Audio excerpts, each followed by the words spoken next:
Saudamos aos irmãos com a graça e a paz do Senhor Jesus. Por favor, deixe a sua Bíblia aberta no livro de Apocalipse, no seu capítulo 1, porque esse será o texto que vamos expor nesta manhã. Apocalipse capítulo 1, dos versos 1 a 8. E hoje à noite, se Deus nos permitir, nós vamos concluir o estudo do capítulo 1 de Apocalipse. Irmãos, nós estivemos fazendo uma série de exposições no livro de Levítico e falta bem pouca coisa para concluirmos o livro inteiro. Mas os últimos sermões a serem pregados no livro de Levítico vão fazer uma recapitulação do todo do livro e é por isso mesmo que eu estou esperando um pouquinho. Nossa memorização e nossa fixação de conteúdo depende do aprender e esquecer e lembrar de novo, e esquecer um pouquinho e lembrar de novo. Então, nós já falamos bastante sobre Levítico, estou esperando que esse conteúdo sedimente no nosso coração, no nosso intelecto, para retomar e concluir. Então, agora, começo uma nova série. Não pretendo expor o livro do Apocalipse inteiro. É preciso um pouco mais de informação sobre o Antigo Testamento para estudar o livro de Apocalipse com proveito. Tá certo? O livro de Levítico, você já deve ter visto quanta informação era necessária para que ele fosse compreendido. Você multiplica isso por 10 para chegar em Apocalipse. Então a gente vai um dia, se Deus permitir, estudar o livro do Apocalipse inteiro, mas por hora, eu quero chegar com você até as 7 cartas endereçadas pelo apóstolo João às 7 igrejas. Capítulos 1, 2 e 3 de Apocalipse. E esta série, portanto, terá um total de 9 sermões. 2 no capítulo 1 de abertura e depois um sermão para cada carta a cada uma das 7 igrejas, certo? Então, hoje nós vamos, agora pela manhã, falar da primeira parte do capítulo introdutório de Apocalipse e à noite, se Deus nos permitir, falar da segunda parte deste capítulo que abre o livro do Apocalipse. Isso é muito importante porque a introdução estabelece os limites contextuais, estabelece os parâmetros interpretativos. De todos os livros da Bíblia, certamente Apocalipse é o que mais sofre com interpretações ruins.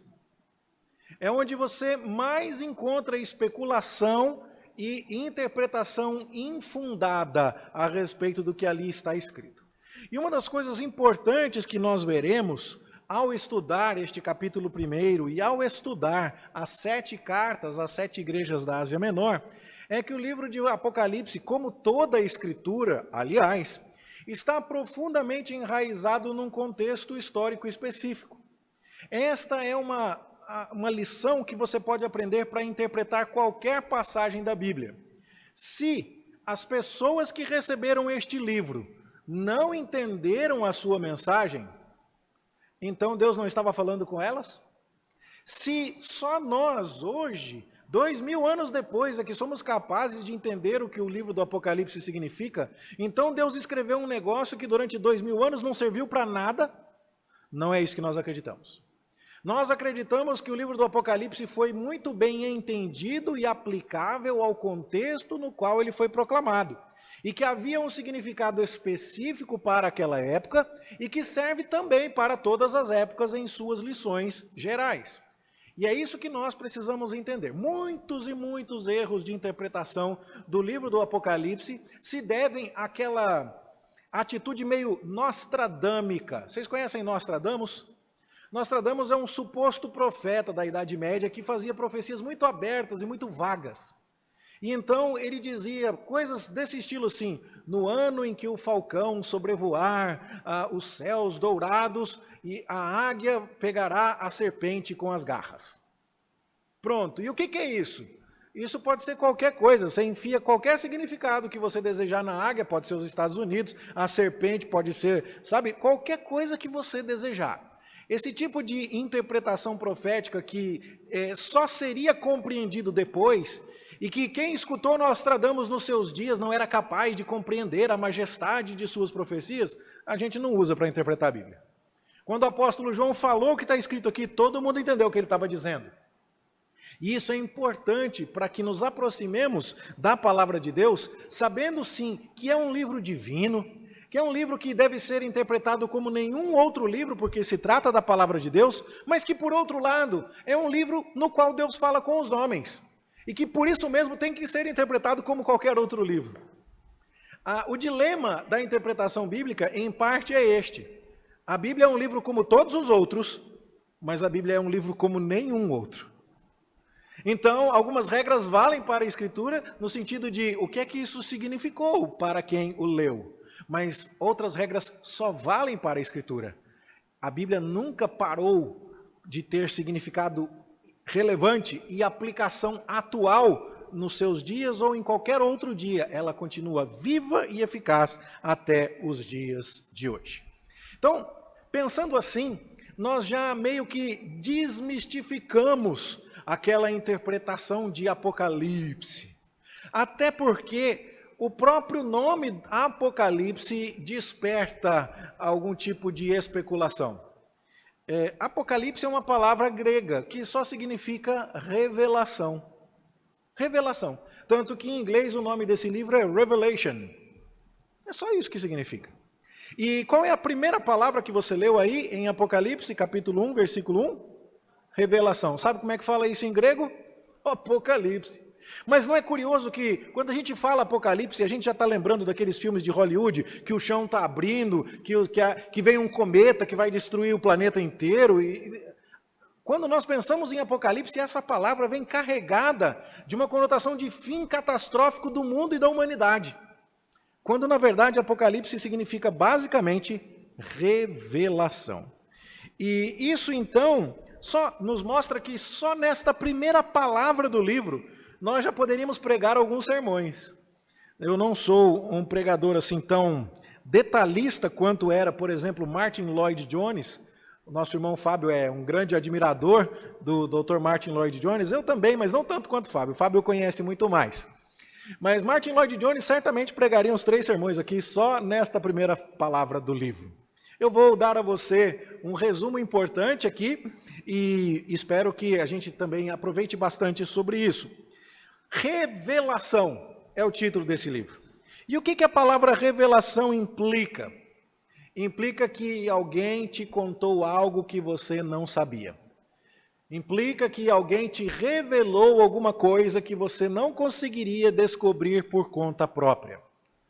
Nós estamos mal acostumados hoje em dia porque a gente tira uma fotografia com o celular e já descobre quem piscou na foto.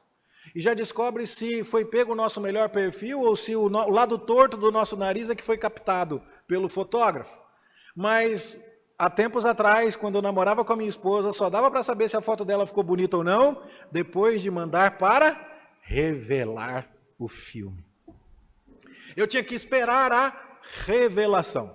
E esta é uma comparação importante e apropriada aqui.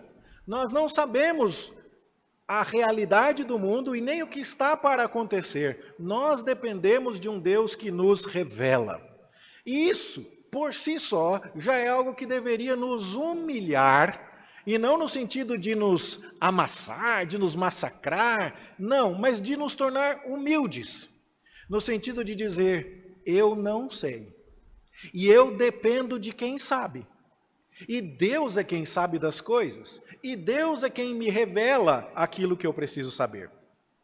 Nesse sentido, portanto, os cristãos que têm o Apocalipse, ou que têm a revelação de Deus, deveriam ser pessoas que confiam muito mais no que Deus lhes diz do que no que eles mesmos aprenderam por seus próprios sentidos e por sua própria observação da vida. Como é comum encontrarmos alguém que diga assim, eu sei que está na Bíblia, mas na minha opinião, eu sei que tem um versículo que fala sobre isso, mas o meu caso, eu li, o senhor falou isso, eu me lembro de ter ouvido um sermão a respeito desse assunto, mas a minha experiência me conta que pessoas que agem assim não dependem da revelação. Nós somos aqueles que entendem que os céus se abriram e Deus falou com um homem que estava longe dele, um homem que não poderia entender o mundo, um homem cujos olhos foram nublados pelo pecado. E nós vamos ver um pouco mais sobre isso daqui a pouco em nossa aula de escola dominical. Nós somos pessoas caídas em pecado, nossos sentidos estão embotados. Nossa visão é turva, nossa audição é fraca.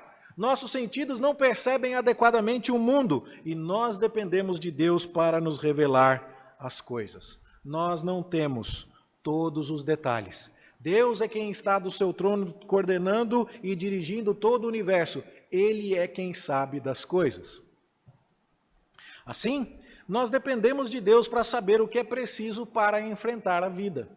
É curioso que, como o nosso irmão presbítero Davi já destacou, esta revelação foi dada quando o apóstolo João estava preso na ilha de Patmos. Esta era uma forma de prisão muito comum na época do imperador Domiciano, por volta do ano 95 da era cristã.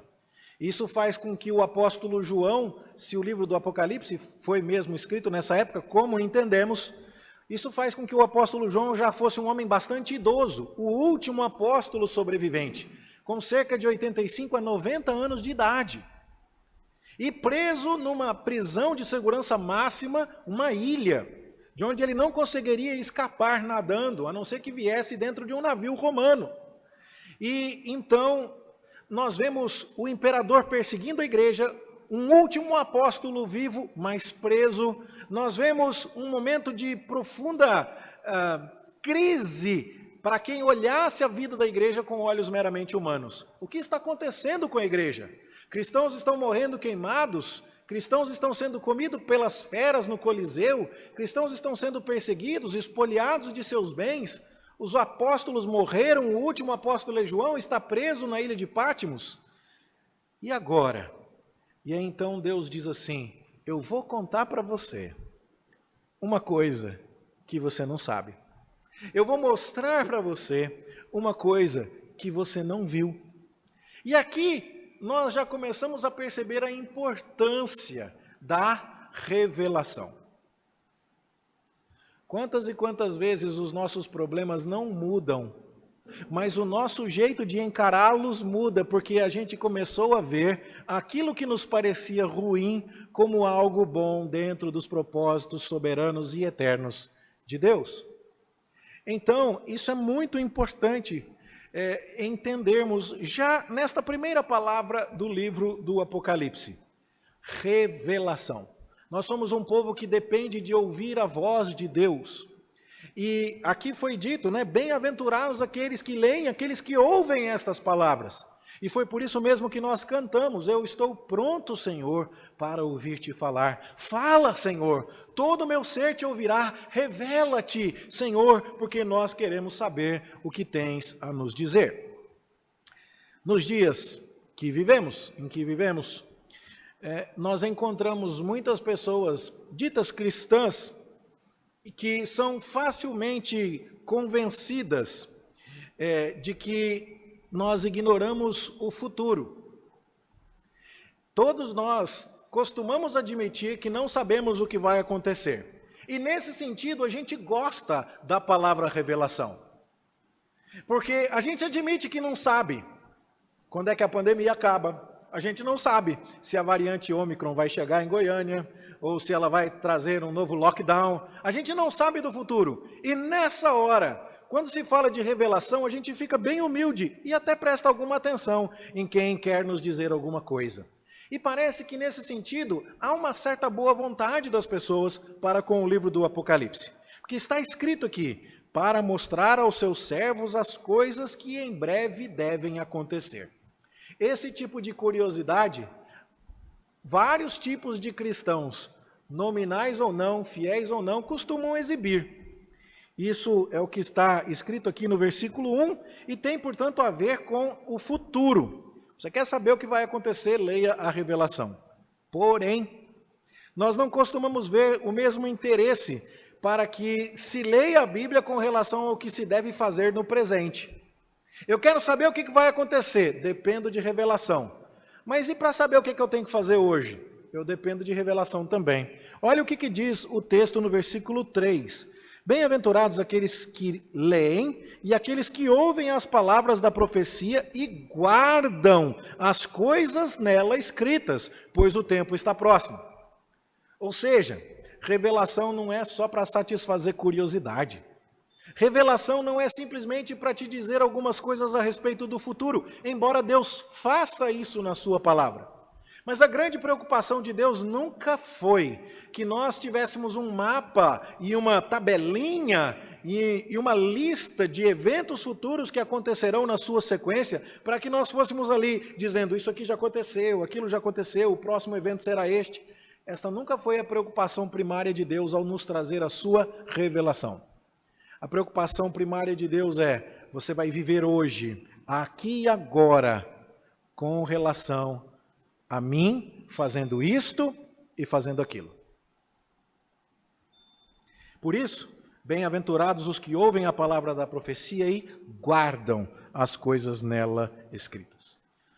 Você deve ter ouvido, ou quem sabe testemunhado, alguma história de alguém que, em nome de Deus, buscou um irmão ou uma irmã que tem um dom, um suposto dom de profecia, para que o seu coração ficasse mais calmo a respeito do futuro.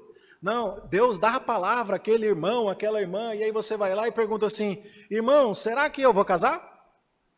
Irmão, será que eu vou ser curado da minha doença? Irmã, será que eu vou arrumar emprego?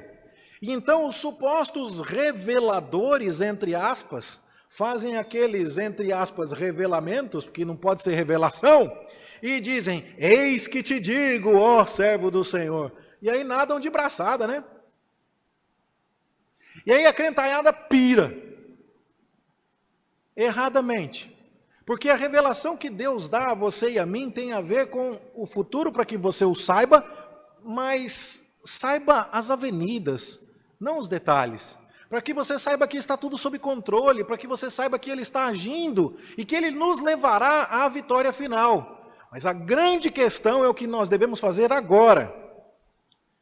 O número daqueles que procuram a revelação para saber o que Deus tem a lhes dizer em tempos difíceis e como podem guardar a palavra de Deus é muito menor. Eu me lembro de uma situação em que eu estava na padaria lá de São Paulo, ao lado do outro pastor que trabalhava comigo, e a gente tinha saído de um culto de quarta-feira à noite e nós fomos comer um lanche na padaria. A padaria lá fecha tarde, lá em São Paulo, meia-noite, 11 horas. Isso não é tão comum por aqui, né? E aí nós fomos comer um lanche e estávamos com a Bíblia.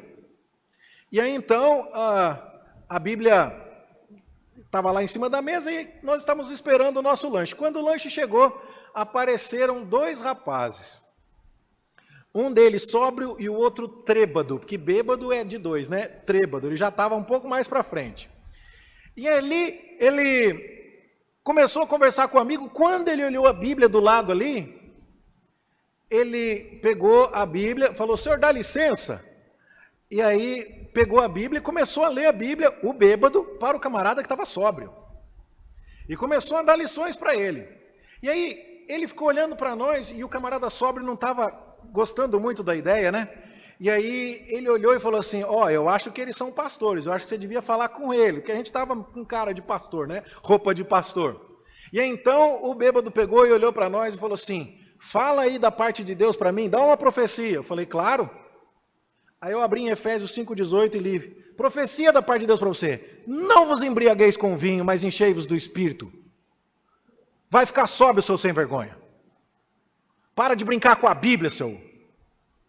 E cria vergonha nessa cara e aparece lá na igreja presbiteriana, mostrei para ele o endereço, daí eu vou falar com você. Agora não tem profecia nenhuma para você não. Cria vergonha na cara. O pastor que estava junto comigo ficou olhando e falou assim, nossa. Mas você já parou para pensar como tem um monte de gente que quer ouvir? Conta alguma coisa aí da Bíblia para mim, fala de revelação, fala do Apocalipse, fala dos fins dos tempos, quem é a besta que emerge do mar, quem é a besta que emerge da terra, será o anticristo, a marca da besta é a vacina do Covid. Mas ninguém está preocupado em entender coisas básicas a respeito da palavra de Deus. E esta é uma revelação que nós devemos considerar como revelação. Deus falou. E nós então precisamos estudar para saber o que nós temos que fazer da vida.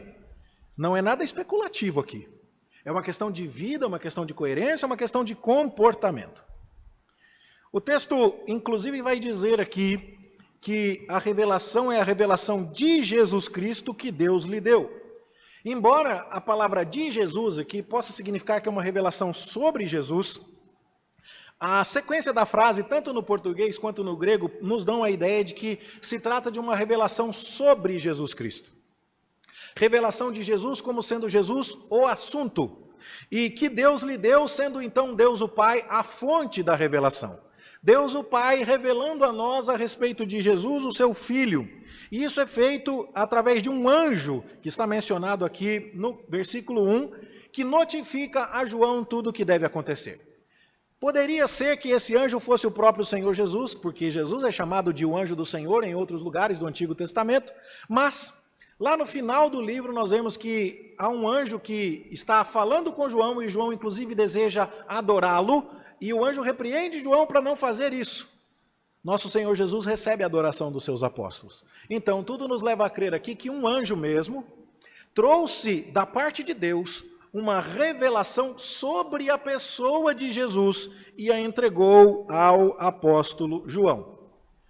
Aqui também temos uma lição extremamente importante, nestes nossos dias em que tudo parece ser bom e verdadeiro, e vários caminhos e várias religiosidades possam nos parecer interessantes.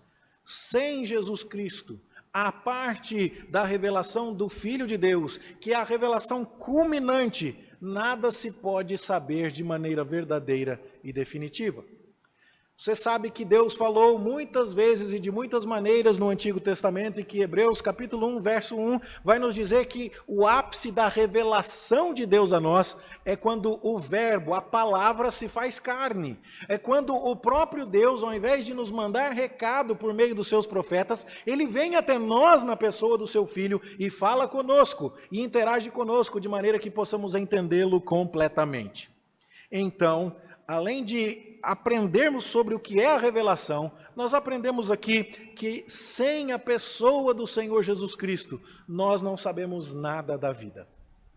Ah, mas eu conheço uma pessoa que é tão boa, uma pessoa que é tão sábia, uma pessoa que é tão, centrada, só não é cristão. Essa pessoa não entendeu o mundo. E toda a sabedoria dela não se baseia naquilo que se precisa saber de verdade para que vivamos uma vida realmente focada no seu propósito estabelecido por Deus. Mas como podemos fazer isso? Veja o texto no verso 3. Bem-aventurados aqueles que leem e aqueles que ouvem as palavras desta profecia. Por que ler e ouvir? Porque no versículo 4 você vai ver que João está escrevendo agora às 7 igrejas que se encontram na Ásia. Então, esperava-se que esta carta fosse, que o livro todo, não é? Que começa com algumas cartas e depois se torna num livro de profecias, esperava-se que o livro todo fosse lido em voz alta em 7 igrejas. Apocalipse não foi digitado com os polegares num smartphone. Apocalipse não foi enviado por WhatsApp de João, num celular de contrabando, dentro de uma prisão de segurança máxima. Apocalipse foi escrito em pergaminhos de couro com tinta e foi levado de alguma forma para ser lido em 7 igrejas, lido em voz alta e ouvido por pessoas que estariam reunidas e congregadas para ouvir a palavra de Deus. E aqui então nós já temos também uma lição específica. Deus está aqui através desses versos pressupondo que o seu povo vai se reunir para ouvir a palavra de Deus sendo lida em voz alta. Você acha que isso mudou? Você acha que nós estamos, de alguma maneira, acertando quando individualizamos a fé e dizemos: a minha fé será com sermões que eu vou ouvir no YouTube e esse negócio de igreja já não é mais necessário? Como a pandemia tem iludido a muitos e tem feito com que nossa maneira individualista e às vezes até mesmo egoísta de conceber a vida, ela se estenda para a nossa religiosidade. A religião verdadeira, a revelação que Deus nos deu nunca pressupôs que estivéssemos ilhados, que estivéssemos separados e que meditássemos na palavra de Deus e que aprendêssemos das coisas de Deus de maneira isolada. Deus poderia muito bem prever que isto fosse endereçado a indivíduos, mas este livro foi endereçado a igrejas. Deus poderia prever que este livro fosse lido por indivíduos, mas ele previu que alguns indivíduos o leriam em voz alta e que outros os ouviriam. E que isso significa e pressupõe o ajuntamento solene do povo de Deus para meditar na sua palavra. E nós precisamos bater nesta tecla porque daqui a pouco estamos completando 2 anos de pandemia. E está começando a chegar, já passou da hora, né? De encararmos os fatos de que nós precisamos tomar cuidado com a saúde, vocês todos estão de máscara, há protocolos a serem seguidos, mas nós precisamos nos lembrar, devemos nos reunir de maneira solene, devemos nos congregar, porque Deus pressupõe que o seu povo seja instruído desta maneira. Isto aponta para nós a importância da reunião congregacional. Também é dito aqui que é importante ler, ouvir e guardar as coisas escritas na profecia. O que significa também que ser um campeão da gincana bíblica, ou um aluno assíduo da escola dominical, que tem muito conhecimento, mas pouca atitude, também não resolve. A felicidade verdadeira, a bem-aventurança, está então prometida àqueles que obedecem. Aqueles que entendem, que estudam, que se interessam, que buscam aprender, mas que também buscam praticar. No verso 4, nós ainda lemos o seguinte: João há 7 igrejas que se encontram na Ásia. Neste ano, ou nesta época em que João está escrevendo aqui, nós certamente já encontraríamos muito mais do que 7 igrejas na região da Ásia Menor. Muito mais. No entanto, 7 igrejas foram selecionadas: Éfeso, Esmirna, Pérgamo, Tiatira, Sardes, Filadélfia e Laodiceia. Mas certamente outras cidades ali ao redor estavam já com suas igrejas. Nós sabemos, por exemplo, que o apóstolo Paulo escreveu a igreja em Colossos, antes de João escrever a igreja em Laodiceia. E Colossos e Laodiceia eram cidades muito próximas, pertenciam à mesma província. E por que não houve uma carta, então, endereçada à igreja em Colossos, aqui no livro do Apocalipse? É porque o número 7, embora tenha aqui 7 igrejas reais, que de fato existiram, localizadas nestas cidades, que de fato existiram e ainda existem, o número 7 aqui é tomado de modo simbólico, a representar a totalidade da igreja.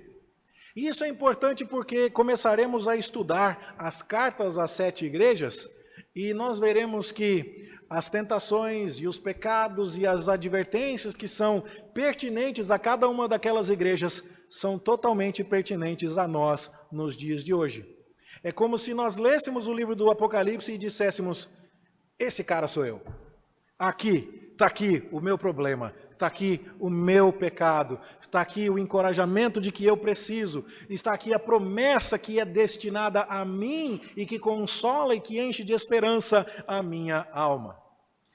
A ideia do simbolismo presente no número 7 vai estar presente também ao longo de todo o livro. Disse que Apocalipse é um livro pictórico. Lembra de picture em inglês, que quer dizer fotografia? Pictórica é uma palavra que se refere a imagens. Falando assim, com português um pouquinho mais chique, Apocalipse é um livro imagético. Ele pinta as coisas com palavras, ele desenha figuras no nosso imaginário, de tal forma que as coisas se tornam mais fáceis de serem memorizadas. E com este conteúdo vivo que nos é transmitido, nós aprendemos. Deus se revela ao seu povo. Deus quer que o seu povo esteja ciente das revelações. Não meramente para conhecer o futuro, embora Deus nos indique que o futuro está sob o seu controle, mas para guiar e dirigir o nosso presente em obediência, em reverência, em atenção aos seus mandamentos. Deus faz isso pressupondo que estejamos atentos à sua palavra e reunidos em congregação para aprendê-la. E quando fazemos isso, somos bem-aventurados. O que Deus fala às igrejas da Ásia Menor através de João no livro de Apocalipse tem a ver conosco hoje, aqui em Goiânia, no Jardim América. E Deus quer que aprendamos isso de maneira tão clara que Ele, de fato, desenha. Lá em São Paulo é comum, né? Eu acho que aqui em Goiânia também você deve ouvir a falar. Você entendeu ou quer que desenhe? Apocalipse desenhou. Desenhou. Bom, o que é dito àquelas pessoas? Verso 4, segunda parte. João, às 7 igrejas que se encontram na Ásia, graça e paz a vós outros. O que é tocante aqui é que o verso 9 vai dizer logo à frente, no que vamos ver hoje à noite, que João está preso na ilha de Patmos. E meio que ecoando o apóstolo Paulo quando escreve aos Filipenses, um homem que está na prisão de segurança máxima, já idoso, o último apóstolo sobrevivente, quando escreve para todo mundo, diz assim: e aí pessoal, beleza? Tudo bem? Deus abençoe vocês. É um banho de água gelada. É aquilo que nós vimos no domingo passado pela manhã, o apóstolo Paulo no corredor da morte, escrevendo a Timóteo, sem qualquer amargura e sem dizer assim: Timóteo, fica esperto, porque senão você vai acabar que nem eu. Não é assim que Paulo fala com Timóteo. E é quase como se Paulo dissesse: Timóteo, fica esperto, porque você tem que acabar que nem eu. Você tem que ser fiel até a morte. Você tem que ficar firme, Timóteo. E o apóstolo João então está dizendo: graça e paz a vocês. A igreja está perseguida, mas Deus está enviando paz. Com estas pequenas palavras, nós já conseguimos entender o quão falsa é a promessa de que o cristão não terá problemas na vida. O quão falso é o slogan de que se você vier para Jesus, você vai parar de sofrer. A Bíblia está prometendo, ao contrário, que você vai sofrer em paz. Que você vai ter problemas, mas vai enfrentá-los com a graça de Deus. E que Deus jamais o abandonará, e que esse tipo de dor e de sofrimento que você tiver que enfrentar, será enfrentado com serenidade, com tranquilidade, na certeza de que Deus está com você. E por que isso é tão importante e tão consolador? Porque o texto ainda diz no verso 4, da parte daquele que é, que era e que há de vir. Da parte dos 7 espíritos que se acham diante do seu trono, e da parte de Jesus Cristo, a fiel testemunha, o primogênito dos mortos e o soberano dos reis da terra. Essa semana eu tive um problema lá em casa com os chuveiros elétricos. Demorou muito, na verdade a pane foi lá em dezembro e eu só consegui consertar essa semana. Demorou muito para entender o que tinha acontecido, mas é que eu quis caprichar, comprei um chuveirinho mais legalzinho, mas o fio não era do calibre adequado e o disjuntor não era do calibre adequado, deu curto. O disjuntor era ruim, não desligou, aí ficou fazendo barulho, aí pifou tudo. Aí foi um eletricista, não achou nada, foi o outro, não achou nada, foi o outro, não achou nada. Quando eu fui conversar com o último, eu falei assim, será que isso aí resolve? Aí ele disse, eu acho que dá. E aí ele começou a me contar. Eu estudei tantos anos de eletrotécnica, depois eu fiz não sei o quê, depois eu trabalhei não sei o quê, eu tenho licença para fazer a engenharia de um prédio de até tantos andares, não sei o quê. Eu falei, bom, desse jeito aí, agora... Eu fiquei mais tranquilo, vamos lá para cá. Eu fiquei preocupado com quanto ele ia cobrar, mas eu fiquei tranquilo que ele ia resolver o problema. Agora você pensa no problema da igreja perseguida, de João preso, e de repente João diz assim, eu estou mandando a vocês e desejando a vocês a graça e a paz que vem de Jesus. E agora ele começa a descrever Jesus. E ele começa a dizer que Jesus era, é e há de vir. Ou seja, Jesus não morreu. Aquele que esteve caminhando por toda a Judéia, esteve realizando milagres, expulsando demônios, esteve dominando o mar, as nuvens, a chuva, as tempestades, aquele que ressuscitou mortos, curou leprosos, que ressuscitou dos mortos ele mesmo, continua sendo quem sempre foi. E ele está conosco. E também é dito aqui que ele está no seu trono, e que de diante do seu trono há 7 espíritos que se acham ali. Isso dá uma ideia de que uma completude de conhecimento e de visão e de domínio do Senhor Jesus Cristo está sendo anunciada aqui. E ele é o soberano dos reis da terra. Domiciano colocou o apóstolo João na prisão. Domiciano responde a Jesus Cristo. Domiciano trabalha para Cristo. E nós temos visto isso nas nossas aulas da confissão de fé sobre a doutrina da providência. Até Satanás trabalha para Deus. Tudo o que existe e acontece está debaixo do controle soberano de Deus. Ou seja, estude a revelação, congregue-se, para que você ouça o que Deus tem a lhe dizer, porque Ele tem o futuro guardado debaixo de sua soberania, e Ele é poderoso para encher o teu coração de paz, quando você ler e ouvir as palavras desta profecia, reunindo-se em congregação. Quando você assim o fizer, você será bem-aventurado. Como é triste perceber que muitos precisam esperar o dia da tempestade. Muitos precisam esperar o dia da calamidade, a tragédia familiar, a perda de bens, a perda da saúde, a perda de entes queridos, para se lembrarem ou para se aperceberem de que estão sem o lastro da fé que os deixa seguros em meio às tempestades. E aí então a pessoa volta correndo para aprender deste Jesus Cristo, que é o único que pode lhe dar esperança nos momentos mais difíceis da vida. Porque temos esperança, porque Deus está no controle de todas as coisas, porque Ele é soberano, porque Ele é poderoso. Mas também, veja a segunda parte do versículo de número 5. Aquele que nos ama e pelo seu sangue nos libertou dos nossos pecados. O livro do Apocalipse é profundamente consolador, porque ele diz algumas coisas para nós que devemos nos lembrar. Primeiro, Deus é poderoso. Segundo, Deus te ama. Deus te ama. E quer saber qual foi a maior prova disso? Ele mandou o Filho dele para morrer na cruz por você. Lembra do apóstolo Paulo dizendo, aquele que não poupou o seu próprio Filho, antes por todos nós o entregou, porventura não nos dará graciosamente com ele todas as coisas? O que você acha, meu irmão? Você acha que Deus olhou para mim, olhou para você e disse assim, é um pecador miserável, vou precisar resolver esse problema dele. Jesus, meu filho, eu amo esse pecador miserável. Você pode morrer por ele, no lugar dele, para satisfazer as exigências da minha santa e perfeita justiça. E Deus, o Filho, diz, sim, Pai, vou fazer a tua vontade, vou me tornar um ser humano para me identificar com pecadores miseráveis e vou morrer no lugar deles. E Deus decreta ali, e Deus aceita que o seu Filho seja esmigalhado na cruz por causa dos nossos pecados. Mas daí a gente está com uma enfermidade, e está clamando a Deus e a enfermidade não vai embora. E a gente diz, Deus não me ama não. Será? Será que Deus foi tão mesquinho assim a ponto de dizer, eu entrego meu filho para morrer para você, mas curar sua enfermidade aí já é demais? Será que nós entendemos a escala das coisas? Quando temos dificuldades e elas não são resolvidas imediatamente, isso jamais poderia nos afastar da certeza de que Deus nos ama. Você deve ter lido aí o livro de Malaquias, você que acompanhou o estudo bíblico nessa terça-feira. Qual era exatamente a questão do povo que tinha voltado do exílio e que estava vivendo dias difíceis? Eles falaram duas coisas importantes a respeito de Deus que são vistas aqui. A primeira, Deus não nos ama. E o livro de Malaquias fala assim, como assim não amo vocês?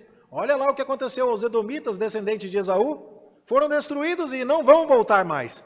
Mas vocês, povo de Jacó, foram ao cativeiro, mas estão de volta e estão comigo. Eu amo vocês. Outra coisa que o povo disse, Deus não é poderoso, porque se ele fosse poderoso, ele não deixava a gente estar nessa miséria. E Deus está falando assim, em toda a terra, o meu nome é tremendo. Apocalipse, portanto, está nos lembrando que Deus nos ama, que Deus é poderoso e que Deus quer o nosso triunfo, que Deus quer nos exaltar e colocar em posição de honra lá no fim, não agora. Veja, Ele nos ama, verso 5, parte B, e pelo seu sangue nos libertou dos nossos pecados e nos constituiu reinos, sacerdotes para o seu Deus e Pai. Você tem ideia de qual era a posição de glória de alguém que trabalhasse no sacerdócio no antigo Israel? Você se lembra do livro de Levítico e se lembra do tabernáculo e como os israelitas comuns não poderiam se aproximar, mas os sacerdotes tinham um acesso privilegiado à presença de Deus e entravam no santo lugar? E você sabe então o quanto Deus colocou honra e dignidade sobre estas pessoas. E agora, quando o véu que marcava o lugar onde somente o sumo sacerdote uma vez por ano poderia entrar, quando este véu agora foi rasgado, nós todos somos sacerdócio real, uma nação santa de propriedade exclusiva do Senhor. Apocalipse então está te dizendo, calma. Os dias são difíceis, mas Deus é poderoso. Ele está controlando tudo, não é falta de poder. Os dias são difíceis, mas Deus te ama. Ele mandou o seu próprio filho para morrer por você. Os dias são difíceis, mas Deus tem um plano glorioso para você. Você já é uma nação especial e escolhida. Você faz parte de um povo que Deus chamou para ser o seu sacerdócio. Então, as palavras terminam aqui com o versículo 7. Eis que vem com as nuvens e todo olho o verá, até quantos o traspassaram. E todas as tribos da terra se lamentarão sobre ele, certamente. Amém. Há uma promessa na Bíblia de vingança. E a vingança não deveria estar em nossos corações, porque ela pertence a Deus. Nós não sabemos nos vingar como convém. Nosso coração se excede em sua ira. Mas a ira de Deus é santa, é perfeita e é justa. E por toda parte da Bíblia você vai encontrar um Deus que vinga o seu povo. Isso começa lá com Caim e Abel. Quando Caim mata Abel, uma marca é colocada sobre Caim, uma maldição é colocada sobre Caim. Quando você vê, por exemplo, que Abraão é perseguido e que o faraó deseja se apossar de sua esposa, você vê Deus colocando praga sobre o Egito e abençoando Abraão. E isso prenuncia algo que vai acontecer de maneira muito maior lá no livro do Êxodo. Os egípcios oprimem os israelitas, mas Deus vai lá e coloca praga sobre os egípcios e resgata os israelitas de maneira gloriosa. Você vai ver que isso acontece na época de Davi, quando o reino de Israel se estabelece, os inimigos ao redor são vencidos, completando aquela obra que Josué começou, quando para dar a bênção ao povo de Deus na terra de Canaã, os inimigos cananeus são todos derrotados. Um teólogo que admiro muito, chamado James Hamilton, ele resume a Escritura na seguinte frase: a manifestação da glória de Deus na salvação do seu povo mediante a condenação dos inimigos. Esta é uma boa maneira de resumir como a Bíblia traz a mensagem. Deus manifesta o quanto Ele é glorioso ao nos salvar. E Ele faz isso julgando aqueles que são os nossos inimigos. E é o que está sendo prometido aqui também no livro do Apocalipse. Quando é dito, Jesus está vindo e todo mundo vai vê-lo.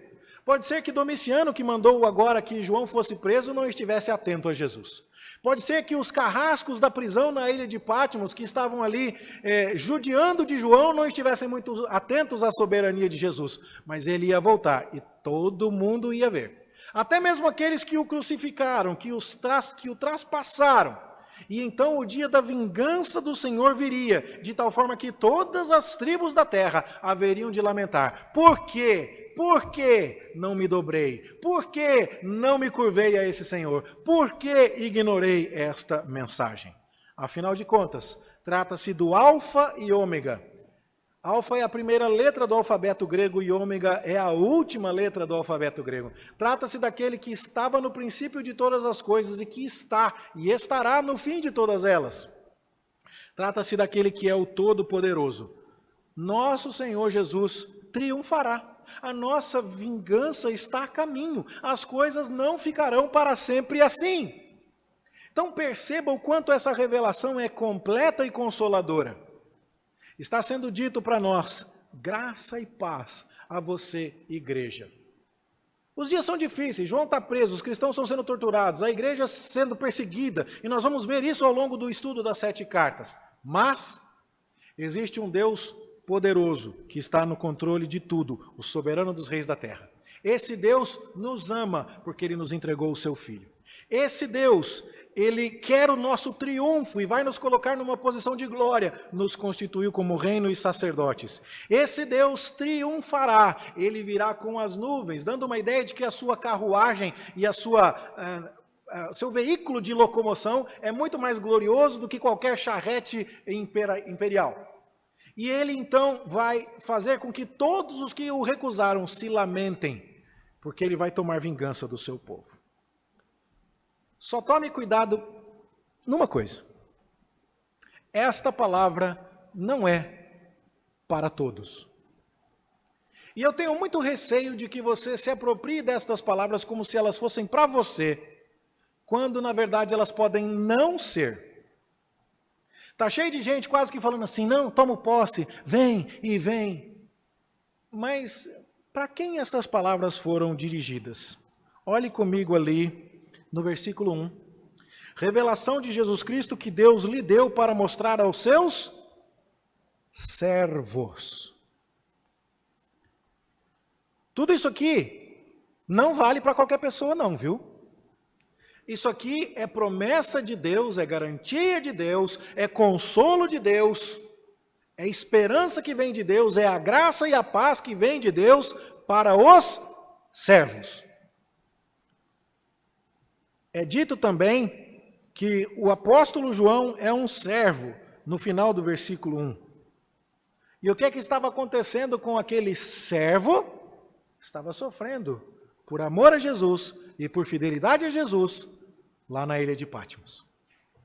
Isso significa que os servos são aqueles que estarão reunidos nas igrejas, aonde a carta vai chegar, onde a carta será lida, onde alguém vai ler e os outros vão ouvir, e aquelas pessoas que estarão reunidas com o verdadeiro povo de Deus. Lugar de ovelha é no aprisco, é no meio do rebanho. Lugar de servo é em serviço. Lugar de pessoas que vão se apropriar destas promessas é sofrendo muitas vezes por causa do reino e por causa do rei. Esses é que são os bem-aventurados do versículo 3. E o grande receio que temos é que você se aproprie das promessas sem se apropriar dos deveres. É que você queira ir para o céu, mas não queira tomar a sua cruz. É que você se aproxime de Jesus a lá jovem rico. E quando Jesus diz a você o que precisa ser feito, você diga, não, assim também não, aí já é demais. E aí então Jesus vai dizer, como é difícil entrar um rico no reino dos céus, dando-nos toda a indicação de que aquele jovem, apesar de muita moralidade, carecia da salvação de sua alma. Isso não é algo para ser pensado amanhã, isso é algo para ser pensado hoje, pois o livro está nos dizendo, o tempo está próximo. Estas coisas podem ser tomadas de maneira figurada, no que se refere ao cumprimento disso e da perseguição que se dava lá nos dias do Império Romano, mas também pode apontar num sentido espiritual para a volta de Jesus, que embora já tenha esperado 2000 anos, está do ponto de vista escatológico próxima. Nada impede o nosso Senhor Jesus de voltar ainda hoje. Nós não sabemos o dia e nem a hora. Ele vem como ladrão. Ele vem no momento em que ninguém o espera. E é por isso mesmo que eu e você não deveríamos protelar a nossa volta para o Mestre, o nosso serviço, a nossa dedicação, o nosso arrependimento. Caso contrário, nós estaremos desguarnecidos no momento em que ele voltar, em que todas as tribos da terra se lamentarem diante dele. Irmãos, resumindo o que nós podemos dizer aqui em 2 parágrafos. Dias difíceis existem, mas Deus oferece graça e paz e consolo para você. Esse consolo vem da revelação que Deus lhe dá. Não é de algo que gurus, coaches ou qualquer outro tipo de conhecimento ou ciência humana possa lhe oferecer. É algo que depende do que Deus lhe revela. E Deus lhe revela que Ele é soberano e poderoso, que Ele te ama, que Ele tem um lugar especial e um plano especial para o seu povo e que Ele vai vingar o seu povo. E Deus está dizendo que quando você medita nestas coisas e pratica estas coisas, e quando você é um servo que está servindo, que está no serviço do Mestre, você pode esperar isso. E que você é feliz porque em breve estas coisas acontecerão. Mas, ao mesmo tempo que isso traz uma promessa para muitos de nós, isso traz também uma advertência. Você é mesmo um servo? E aí a próxima pergunta é, o que um servo faz? E a resposta redundante é, serve. E como é que é isso? Um ditadinho bem simples. Servo que não serve, não serve. Para ser servo. Né? Dá até para ser bem redundante aqui. Ou então, crente que não trabalha, dá trabalho. Crente que não está disposto a aprender, que não está disposto a conhecer esse Deus, a ler e ouvir e a guardar e a obedecer à Escritura, está iludido com esperanças falsas. Assim, meus irmãos, prestemos atenção. Estamos nos congregando. Claro, existem sempre os motivos que podem nos ser apresentados. Mas examine mesmo o seu coração diante de Deus e se pergunte: eu levo a sério o meu dever de estar congregado na igreja? E como pastor desta igreja, eu preciso lhes dizer a verdade em amor. Eu sei que há muito mais membros desta igreja do que os que estão aqui nesta manhã. Não é para você ouvir com a pá não, sabe? Ah, o pastor pregou para fulano e joga com a pá para o fulano. Mas é para você ouvir com a enxada dizendo assim: será que eu tenho levado isso a sério? Quando eu falo, irmãos, janeiro não é mês de férias eclesiásticas. O domingo não é um dia nosso. Esse tempo não é para nós, ele é para Deus e para a nossa felicidade e bem-aventurança. Estou lhes fazendo um apelo urgente. O tempo está próximo. E estas palavras de consolo e esperança são para os servos. Comporte-se como um, viva como um. Isso é importante demais, meus irmãos. E quando isso acontecer, então, quais forem as dificuldades que estivermos enfrentando, nós encontraremos consolo. Num Deus poderoso, num Deus amoroso, num Deus que está para voltar, num Deus que nos vingará. Louvado seja o seu nome e que nós possamos refletir nisso para a nossa verdadeira bem-aventurança. Em nome de Jesus. Amém.